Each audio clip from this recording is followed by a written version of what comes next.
So matapos matalo ng Barangay Ginebra sa TNT Tropang Giga, sinagot na ni Coach Tim kung si Justin Brownlee pa rin ba ang kanilang import next conference.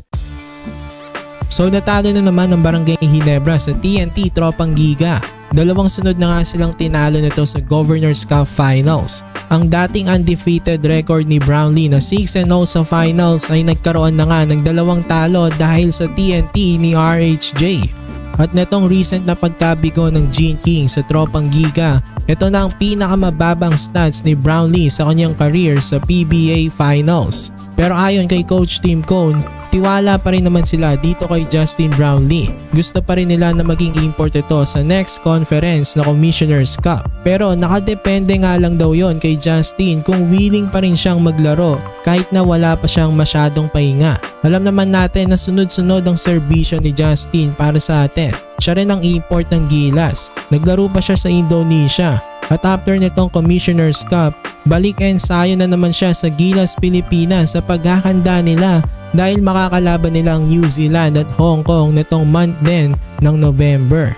At ang Commissioner's Cup, I think after agad ng FIBA Asia Cup qualifiers, mag-i-start na nga agad itong conference na ito na kung saan may guest team at unlimited height sa mga imports. So nakakapagod ito para kay JB kung siya pa rin ang import ng Gene Kings.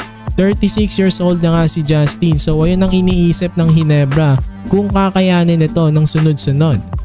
Nitong ang Governor's Cup, magaling pa rin naman itong si Justin Brownlee, kayang-kaya niya pa rin talaga mag-take over. Pero pagdating ng finals, parang pagod na siya. Dahil remember, mahaba ang conference na ito. Quarterfinals, best of 5 series. Sa semis, best of 7 pati sa finals. So possible na patig ang rason bakit hindi ganon kaganda ang nilaro ni Brownlee ng finals. Pero give credit din talaga sa depensa ng TNT. Ayon kay Coach Tim, na kay Brownlee daw ang desisyon kung willing pa rin siya maging import ng Ginebra next conference. Wala pa daw naiisip sila Coach Tim na replacement dito kay Brownlee. Hinihintay na lang nila ang desisyon nito. So ano sa tingin niyo mga Ginebra fans? Wala nang height limit sa Commissioner's Cup.